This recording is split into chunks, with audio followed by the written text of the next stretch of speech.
Welcome back to another episode of It's Time for Beer. I am Brandon. Now, today we're going to start our pumpkin beer review series. And we're going to start off with probably one of the most famous ones, which is Dogfish Head's Punkin Ale. And it's usually considered to be one of the first ones, which kind of started off the pumpkin beer craze. So I figured this was a good place to start with old number one. It's 7% alcohol by volume, and it's only got about 28 IBUs.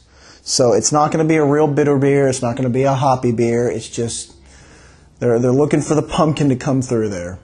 Now this individual bottle from my beer and wine store costs $2.49. The 4-packs typically cost between $9 and $10.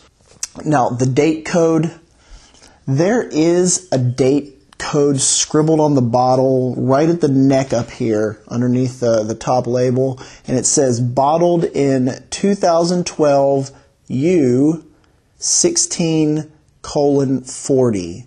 So I'm not 100% sure what that means. Obviously it's bottled in 2012. I don't know what the U means, and I don't know what 1640 means. I assume that 1640 might be the time of day that this was actually bottled, but I don't know that for sure, and I couldn't find it on the internet.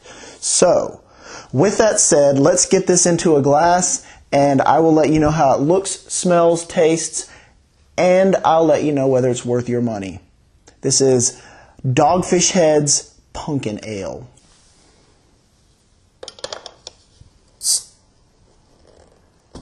The website says it's a full-bodied brown ale with smooth hints of pumpkin and brown sugar. We brew our pumpkin ale with pumpkin meat, organic brown sugar, and spices. On the pour, you can see that there was no head to speak of at all. There's a little bit of haziness around the edges, but other than that, there's not much of a head. The beer is pretty darn clear. I can see the camera through the beer, so clearly it was filtered a lot. There's a decent amount of carbonation coming off the bottom. It's I'd say that's a kind of a medium amber color. It's definitely not straw yellow, and it's not a dark brown beer. We'll call it pumpkin color. How about that? Pumpkin orange. All right, the aroma.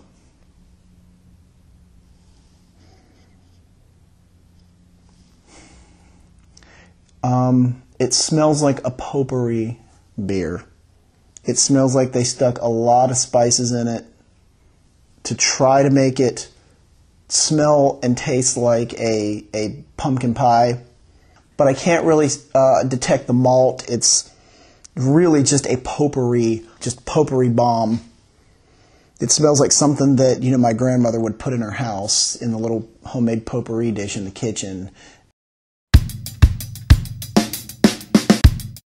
I don't know. I'm interested to see what this is actually going to taste like. Is it going to be a potpourri bomb in the flavor as well as the aroma? Let's find out.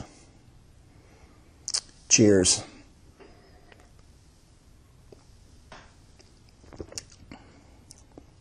I'm going to be honest.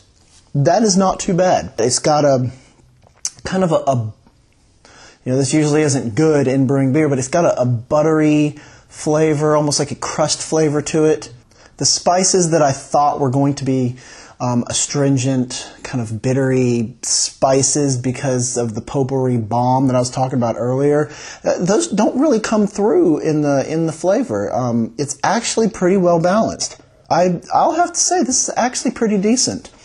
I really was not expecting that. After I smelled it, I was not expecting that. All the spices and the buttery and the crust flavor all kind of seem to go together. This is definitely a good beer. I am not going to take that away from it. It's definitely a good pumpkin beer. It is one of the best pumpkin beers that I've actually tried. So, what would I rate this beer? The aroma almost turned me off of even wanting to try it because it literally smelled like an astringent pumpkin pie spice bomb. And I've spiced homebrew beers before, and I know what they taste like after the fact. I honestly thought that's what this was going to be like. But on the aroma, I would probably have given it a B- or a C. But on the taste, I'm going to give it a solid A. This is a good pumpkin beer. I'm not going to take that away from it. I'm very impressed. Now, is it worth the money? Now, at $2.50 a bottle, this bottle, $9 to $10 for a 4-pack because that's what they sell it in. I'll say real quickly again, I don't believe in 4-packs. I don't believe I'm getting what I'm paying for. This is a good beer. I don't know if it's worth $9 to $10 for a 4-pack. $2.50 a bottle, still a little pricey. I'd probably rate this more or price this more at the $2 range. So is it worth the money? No, it's not. I wouldn't pay $10 for 4 of these. $2.50 for one, just to try it, which I have. I have tried this beer. That wasn't too bad. But on a regular occasion, going to buy this beer for $2.50 a bottle, no, I wouldn't do that. I have seen this in a growler fill for about $8.50, $9, which is almost a 6-pack. It's like 5.3 12-ounce bottles. If you can find that deal, go for it. A growler fill is going to be probably your best value for your money. So, with that said, drink what you like, enjoy what you drink, and I will see you next time. Cheers.